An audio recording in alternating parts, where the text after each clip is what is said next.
Hi everyone, good afternoon. This is Isa Garcia of International Marketing Group. And for today, our topic will be Mutual Funds 101, Growing our Wealth Through Investment. So bakit ka nga ba umattend dito? Because you want to learn about investing yung finances na meron ka. But before that, we really need to discuss first the building blocks of a strong financial foundation. Building a solid financial foundation is just like building a house. You build it from ground up. Sabi nga niyan, hindi po pwedeng investment kagad if you don't have any emergency fund. Importante na meron tayong healthcare. Unahin muna natin yung sarili natin. Why? Kasi kung tayong breadwinner ng family, tayong head of the family, ibig sabihin yan, kapag ganitong may mga health issues, di ba, pagka nagkasakit, no work, no pay. Minsan, cash outlay pa. So, it's very important, meron tayong pondo para sa ating health, para kung sakali mang may mangyari, protected pa rin tayo as a breadwinner, as head of the family. And then itong tinatawag nating protection is actually life insurance. Why is life insurance very important for our family? Imagine if you're a head of the family or a breadwinner, tapos ikaw lang yung source of income ng pamilya mo. Sa'yo lahat nakadepende. What will happen to them if something happens to us? Ang life insurance and instant money, if something happens, at least tuloy-tuloy pa rin sa pag-aaral, yung mga anak, yung asawa mo, hindi naman siya mahihirapan na may iwan sa mga anak ninyo. Yung mga magulang mo, dire-diretso pa rin para sa kanilang medication if something happens to us. O yung mga kapatid nating umaasa sa atin. Diba? Matutulungan ng ating life insurance. Either we die a hero or die burden. So life insurance is there to protect our entire family. Sabi nga natin, we also need to manage even our utang. Kasi ang utang, yan ang anay sa ating finances. Imaginin mo, no, kahit na may investment ka, kumikita yan. Halimbawa, ng 2%, 4%, pero yung utang natin, let's say credit card, 3.5% per month. Sa isang taon, that's 42% lugi pa tayo. So it's very important, i-manage natin yung ating mga utang. And then, emergency fund. Emergency fund is at least 3 times, 6 times of our monthly income.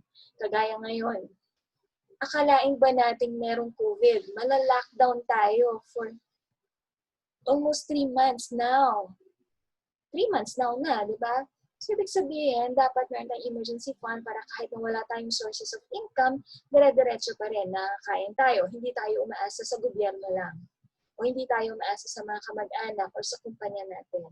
It's very important we have an emergency fund at least 3 times, 6 times of our monthly income. Then, kapag nabuo na natin itong solid financial house na ito, doon tayo papasok ang tinatawag na investment. Because investment, talagang may extra money ka to grow your money. But of course, in building the solid financial foundation, ang pinaka-importante sa lahat is to have an increased cash flow.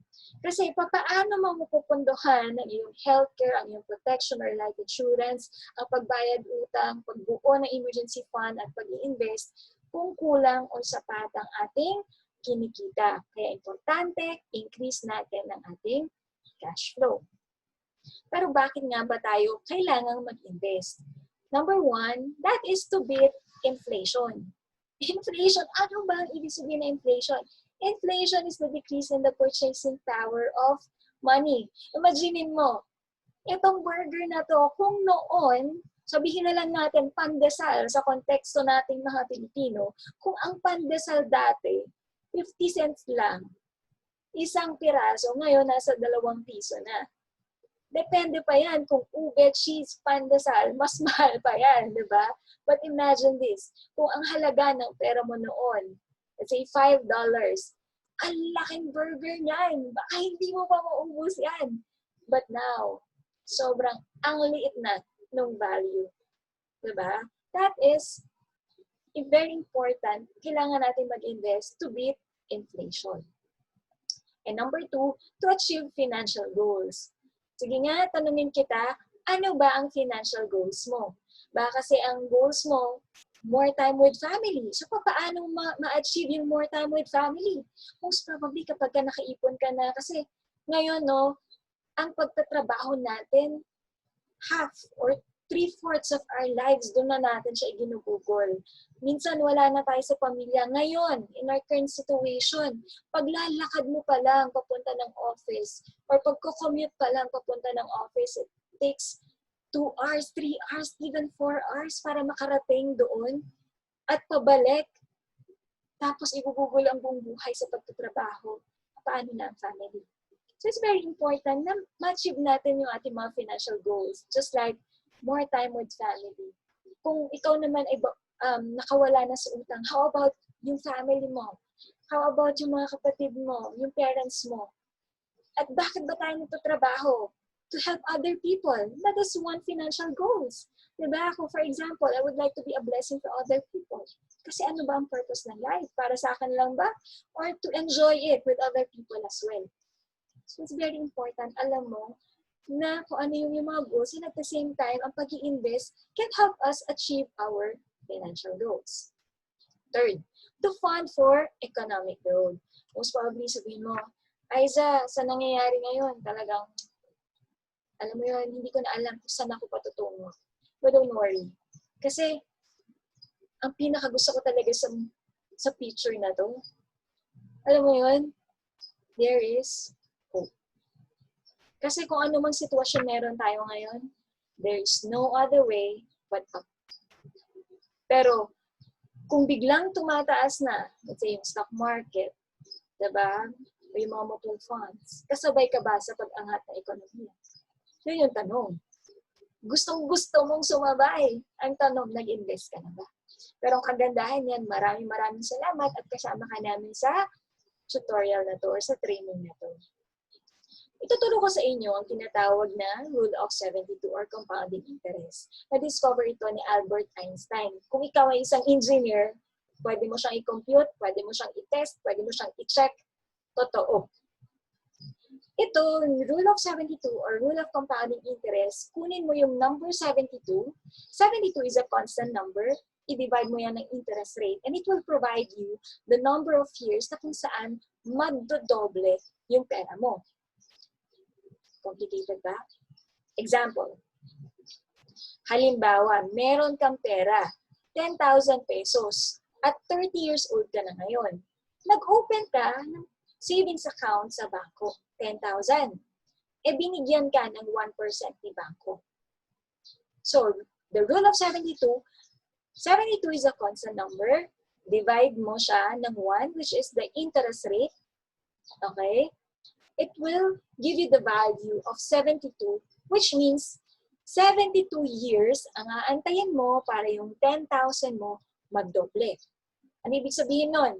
Kung 30 years old ka ngayon at you have 10,000 para maging 20,000, magdoble, 30 years old plus 72 years, congratulations, at age 102, meron ka ng 20,000 pesos.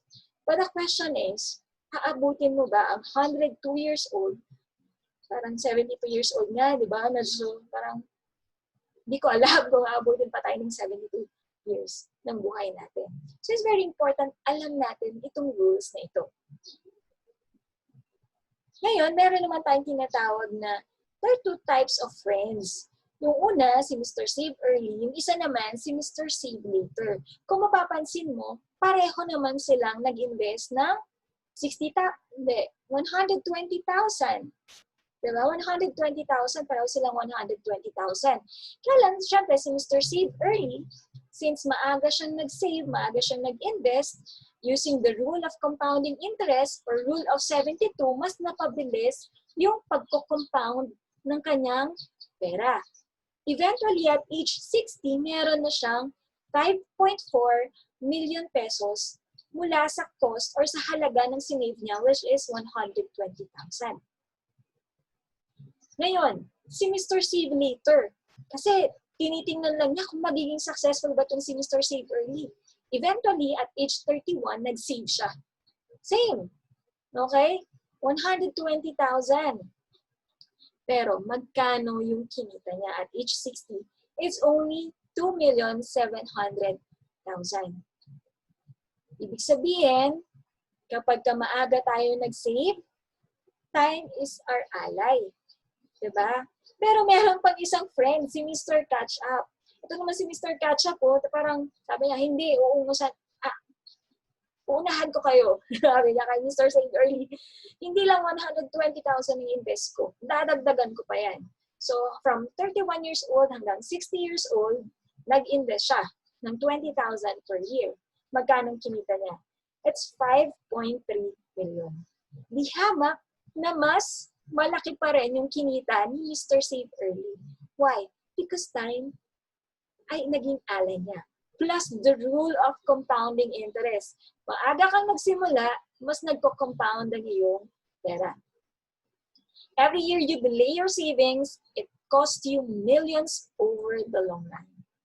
Kaya importante, tama na ang procrastination, tama na ang excuses. It's very important to really save early, to invest early. Sabi nga dyan, time, not timing, is your greatest ally in investing. And that is very true. So kung bata ka ngayon, no, I really congratulate you for that. At kung ikaw naman nakikinig ngayon at gusto mo na mag-invest, huwag mo nang pag-isipan pa. Pag-pray mo, yes, pag-pray mo. But at the end of the day, act. But, ano nga ba ang difference ng mutual fund investing and stock trading? Kasi parang nakakalito. Alam mo yun, parang same lang naman siya kung tutuusin. Ganito yan. Ang difference ng stock trading sa mutual fund investing. Stock trading, you invest and trade for yourself. Ikaw yung nagmamanipula. Ikaw yung nagtutrade. Aalamin mo lahat ng nangyayari sa market, sa ekonomiya ng bawat bansa, sa industriya ng bawat bansa. You need to have the time and expertise to select, combine, and monitor the stocks in your portfolio. Sige nga, with your 24 hours, paano mo isisingit itong pagtitrade na to? Unless you are an expert. Unless you have the time to do it. You need to know how to analyze which stocks are good and which are bad. Ang problema niyan, if you're going to rely pagdating sa mga news or sa newspaper, ano ba ang nilalahad sa newspaper? Siyempre yung past performance. So, ibig sabihin, you're late. Kung yun, doon ka mag-rely. So, dapat lagi kang up to date. You need capability and resources to get the right information before it makes the news. If you get your news from other people or you may buy or sell too late. So, it's very important lagi kang up to date. Ganito yan eh. Para kang driver. Yun ka. Diba? Instead na nakahayahay ka na lang, ikaw yung driver. Ikaw nagmamanipulate. Saan mo ilalagay ang iyong investment. Yun po ang tinatawag natin stock trading. You buy, you sell. Diskarte mo yan. Ano naman itong mutual fund investing? Hayaan mo na sa expert, siya yung mag-invest, mag-trade for you. Kasi yun naman yung pinag-aralan niya eh. Doon siya eksperto. Managing a stock portfolio is a complex process that is best left to professional fund managers. Yun ang kaibahan ng stock trading sa mutual fund. Kumbaga ako, ang pinaka-goal ko sa mutual fund investing, I will increase my cash flow, invest, and I'll allow the fund manager, the expert, to do, okay, yung kinakailangan niyang gawin kasi professional siya eh. Mutual funds take the stress away from investors who want to invest in the financial markets. Kumbaga, if you are a passenger, diba, makakapagpahinga ka. But still, you enjoy. Makakarating ka pa rin sa patutunguhan mo. Okay? So one of the best investment vehicles that you can have is really mutual fund. It is investing in the paper asset. Ang advantage ng investing sa mutual funds, it is cheaper compared to real estate o kaya naman kung anong mga high returning long-term period. And maganda din yan with IMG because you can have free access to various investment trainings and zero load fees forever on these mutual funds. Again, maximizing your return on investment. Ayan. Ano nga ba ang mutual fund? Ang mutual fund is an investment vehicle made up of a pool of funds collected from many investors for the purpose of investing in securities such as stocks, bonds, money market instruments, and similar assets. Ibig sabihin, yung pera ni A, B, C, D, E, o lahat tayong nandirito ngayon, ipagsasama-sama natin yung pera natin into a pool of funds. Okay? Hindi tayo kagaya ng stock market na pag stock market ka, mag-isa ka lang. So kung ang minimum na pang-start mo doon, let's say 100,000, hello, you have 100,000 now. Diba? In comparison with mutual fund, for as low as 1,000, imagine that, for as low as 1,000, pwede ka na magsimula. Magkano ba ang 1,000 per day? In a month, diba? So sabihin mo na lang 33 pesos in a day. Kayang-kaya natin yun. Hello? Diba? Mas mahal pa ang milk tea, ang Starbucks, ang load mo isang araw, diba? So yun. Sabi nga dyan, mutual funds are operated by money managers who invest the fund's capital and attempt to produce capital gains and income for the fund investors. So, ibig sabihin yan, meron tayong investor, pinagsama-sama yung pera natin, pinul yung funds natin.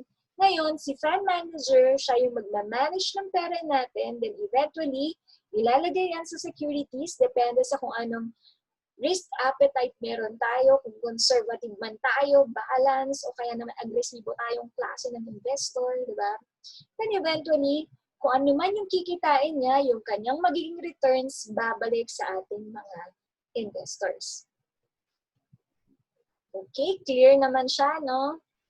Clear. So what are the types of mutual funds?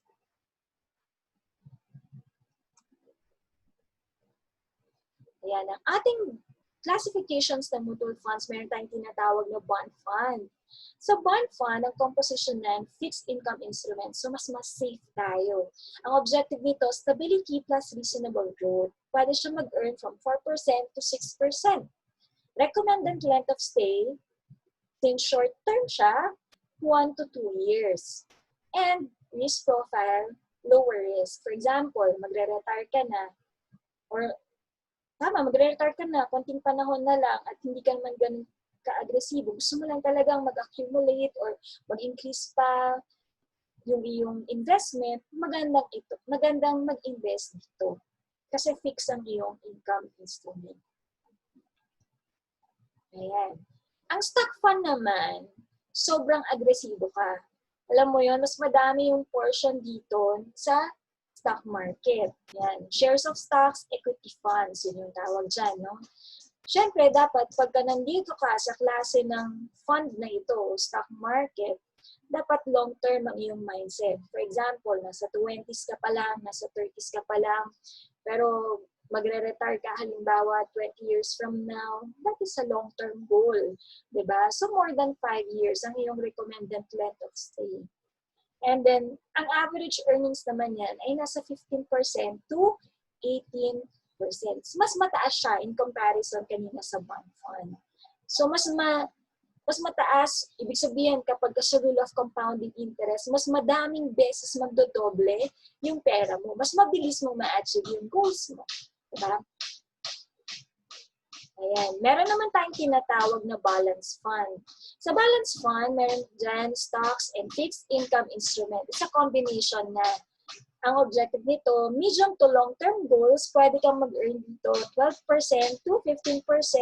So, since balance siya, nasa moderation lang yung ating plan, diba? O yung ating mindsetting pagdating sa goals na pwede natin ma-achieve, 3 to 5 years, ganyan, gusto mo siyang ma-achieve, pwede. And then, ang risk profile mo medyo moderate. Okay? So, kung ipapakita siya, ganyan, no? Bond fund, balance fund, stock funds. Siyempre, the higher the risk, the higher the return. The lower the risk, the lower the return. So, depende sa'yo. Anong klaseng, anong risk appetite meron ka. Ano ba ang benefits ng investing sa mutual fund? Benefits of investing in mutual fund, affordability. At alam mo ba, dahil sa sobrang affordable nito, you can be a part owner in big companies with just 1,000 or 5,000 initial investment in mutual fund on a zero entry fee forever. And that is great news. Pagka sinabing zero entry fee, for example, dito sa IMG, pag zero entry fee, for example, you have 100,000. Ang entry fee kasi, kinakaltas yan. Siyempre, meron kang fund manager, binabayaran mo yung fund manager. Diba? Ngayon, kaltasan mo halimbawa ng 3%. 100,000 times 3%, 3,000 kaagad, yung nawala sa'yo. Ang totoong napunta sa yung investment ay 97,000. In comparison, kapag ka sinabing zero entry fee, just like in IMG, yung buong 100,000 mo, 100,000 pasok sa iyong stocks, pasok sa iyong investment. Yun ang ibig sabihin ng zero entry fee. And forever yan, pag part ka ng IMG. Imaginin mo, no, 1,000 lang na kapag simula ka na ng mutual fund investment mo. Naging part owner ka na ng mga malalaking kumpanya, just like Jollibee, diba? San Miguel, ano pa ba? Yung mga telecom companies, Petron, name it. Wow, name it, no? Diversification. Anong ibig sabihin ng diversification? Ibig lang sabihin niya, distribute mo yung risk. Sabi nga, no, hindi mo dapat inilalagay ang lahat ng itlog, ang lahat ng egg sa isang basket. Why? Kasi pag nalaglag yung basket na yan, basag ang itlog. Basag ang eggs. So you really need to distribute the risk. Ganon ang mutual fund investing. Kung may mga basket yan, hindi lang sa isang company nilalagay ni fund manager yung ating pera. Nakadistribute yan. Let's say sa banks, nakadistribute yan sa, ano pa ba? Sa real estate, sa commodities, sa food industry, halo-halo. So, kung bumagsak na yung isa, meron pa rin nakasalo. Diba? So, ganun po yun. Diversification. You distribute the risk. Tax exemption. Alam mo ba na ang mutual fund is tax exempt? Totoo. Hindi ka na itatax dyan. Kung magkano earnings mo, yun na yun. You can check RA 8424. Ito, napag-usapan na natin, professional fund management. So, meron ng expert na nag-handle ng iyong finances. Convenience. Very convenient, lalo na ngayon, online lang. Pwede mo nang mag-apply for an investment. You can also get your statement of account. Ako, for example, nag-invest ako ngayon. Makikita ko na kinabukasan, andito na. Ito na yung number of shares na nabili ko. Ganun siya convenient. Diba? Meron ka lang internet. You can connect right away. Liquidity. Ibig sabihin ng liquidity, kapag kailangan mo, it's readily accessible. So, at least give it at least mga 7 days. Ako, I use mutual fund, especially sa bond fund, no, as part of my emergency fund. Kasi liquid naman siya. Ayan. And also safety, kasi may mga regulations and disclosures din na nakapaloob pagdating dito sa mutual fund. Ayan. Ito yung liquidity. Pag kailangan mo, readily accessible na siya. So pag-usapan naman natin ngayon about SEC restrictions. Dapat alam natin ito. Ang nire-restrict ng SEC or Securities and Exchange Commission, it cannot invest more than 10% of its assets in any security other than the government. Operating costs should not exceed 10% of previous years net assets. So, meron talaga siyang regulations. Hindi ka po pwedeng basta-basta maglabas ng pera. Pero syempre, di ba, regulated yung ating transactions dito. They cannot borrow without 300% coverage. Di ba, magbaborrow ka, pero, alam mo yun, mas malaki yung iyong capacity. And hindi din siya covered ng PDIC or RA 3591. Kasi di ba ang PDIC kasi ito yung sa mga bangko. Pagka nag-open ka ng account mo sa bangko, hanggang 500,000 lang per bank.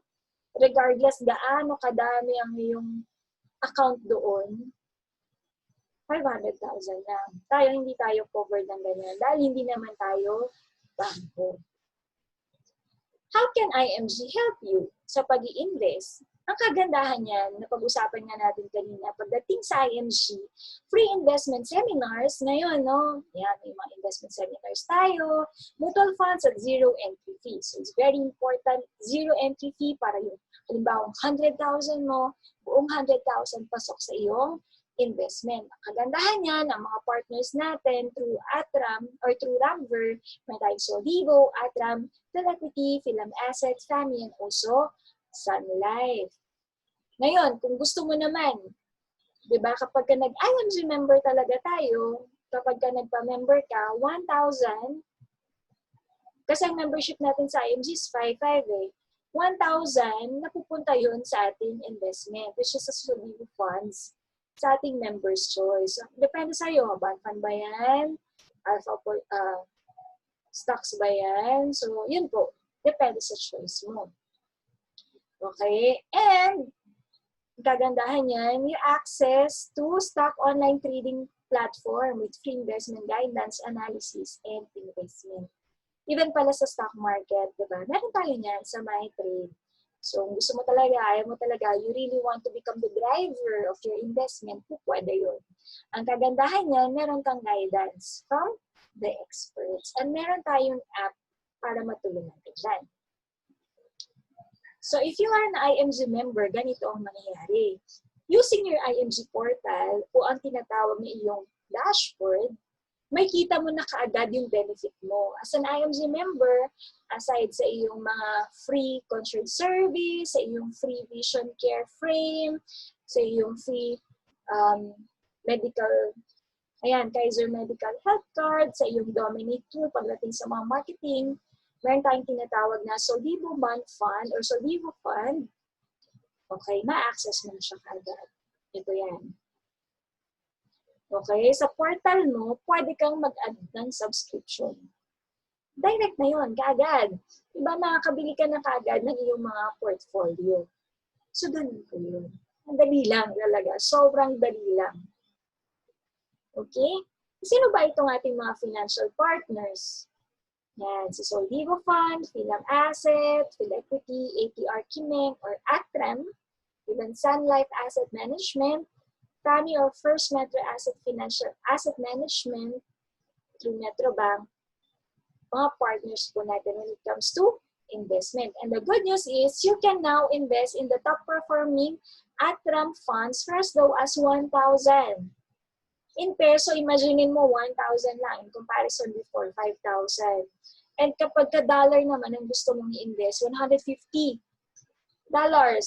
Sobrang liit lang nun. Okay? Ayan. Ito naman, Philam Asset, 1,000 din. O, diba? Ang dali na lang mag-invest ngayon. Pagka US dollar naman, 200 ang minimum or ang initial. Ito naman, pagdating sa Phil Equity, 1,000 na rin mula sa 5,000. Initial investment mo, minimum additional investment, 500. So, kung ikaw, may apo ka, diba? Ako, may pamangkin ako, sabi ko sa kapatid ko, open natin sila ng mutual fund. So, depende na lang yun sa parents, no? Kung kakagating ba nilang gusto nilang tanggapin yung alok ko na i-open ko sila. Ako naman magbabayad ng kumbaga gift ko na to sa kanila. Dali lang yan, diba? So, magandang gift yan sa mga pamangkin, sa mga anak. So, kung ngayon ang anak mo, bata pa lang, open ka ng investing vehicle na ganito, diba? Yung pa 1,000 per month, 500 pesos additional investment per month. Pagdating ng panahon, hindi mo namamalayan. Meron na siyang pang college fund. Or depende sa'yo, kung nakagraduate siya, bigay mo to as a gift. Diba? Ang galing. Ayan. Even sa Sun Life, 1,000 na rin lang yung kanyang initial investment. And IMG and Ramver Financials, meron tayong relationship with them. And we maintain that. Sabi nga natin, ang relationship natin with them, the significance of zero. So zero, dude, it's not your chance, it's now your chance to invest 100% of your money and buy more shares. Kesa naman napupunta lang siya sa mga entry fee. So, buong investment mo pasok sa investment mo. And this is for all and this is forever. Diba? Dito, merong forever. Okay, so let's have a recap. Sabi nga natin, building blocks of a strong financial foundation, building a solid financial foundation is like building a house. You really need to build it from ground up. Importante, healthcare muna, life insurance or protection, debt management, kasi ang utang ay isang anay pagdating sa finances, tandaan niyo yan. Create emergency fund, panghuli na lang talaga ang investment. But of course, para ma-build natin to, we really need to increase our cash flow. Have additional source of income. Increase pa natin yan. So what's next for you? Ano na yung natutunan mo na about investing, about mutual fund, diba? Even difference na with stock market. What's next? Enroll as an IMG member. Pag IMG member ka, 5,500. But itong membership natin, yung code natin, that is for lifetime. Siyempre naman, sa lifetime natin, hindi lang naman siguro 100,000 kaya mong i-invest. Most probably, no, balang araw, habang napopromote, nag-increase yung salary natin, nadadagdagan natin yung ating investment, pag meron kang bonus, meron kang 13 monthly, dito mo siya nilalagay. So, bawing-bawi mo na kaagad. So, sa 5,500 na to, meron ka ng free 1,000 mutual fund investment in Solvivo Fund. And start building your solid financial foundation. Sabi nga natin, we need to build our solid financial foundation from ground up. So kung wala ka pang healthcare, we have Kaiser Long-Term Healthcare. Pagdating sa insurance, we have Manila Bankers. So recommended po natin ang most 18 kasi sobrang cheap lang nito. Yan, mutual funds for your investment. Build a business in the financial industry kasi sa IMG meron tayong opportunity to have, to be part of the financial industry. Ito, tandaan ninyo, pagdating sa investment rules, there is no such thing as short-term investment. Dapat lagi kang may goal at ang goal mo, long-term. Dapat lagi ka tayong may vision. Greed never wins. Greed never wins. So tanggalin natin yung kasakiman sa ating mga puso. Remove emotional attachment. I'm sure kapag ikaw ang driver ng iyong investment, biglang, di ba, kunwari, before pandemic, okay, biglang bumagsak ang mga stock market. Magiging emotional ka, naku ang aking investment. So, at least, pagka nag-invest tayo sa mutual fund, nare-remove natin yon and let the expert handle yung ating finances. And just ride, increase our cash flow, invest. So, ganun lang talaga ang ginagawa ko. And diversify. And the most important thing na kinakailangan natin gawin, start now. Okay? Kasi kapag pinatagal pa natin yan, kita nyo kanina, the rule of compounding interest, si Mr. Save Early at si Mr. Save Later. The good news is, alam nyo ba na ang Solvivo Bond Fund, okay, is still the #1 intermediate bond fund in the Philippines. At ang kanyang portfolio, 6.02% year-to-date return as of June 17, 2020. Diba? So kung nag-place ka during pandemic, congratulations. Nag-earn ka na. Okay? Sabi nga dyan, opportunity dances with those already on the dance floor. Ang tanong, pag umangat ang ating ekonomiya, kasama ka ba sa pag-angat? Diba? Ngayon, nagtataasan na yung mga shares ulit ng Jollibee. Kasama ka ba sa pagtaas ng shares ng Jollibee? Yun ang tanong. Okay?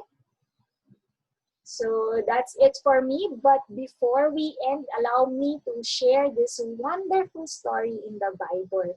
There are 3 parang servants na kung saan yung master nila, iniwanan yung isa ng 7,000 talents, 5,000 talents, yung isa 2,000 talents. Si 7,000, alam mo yun, ininvest niya, nag-double, naging 14,000, naging 14 talents.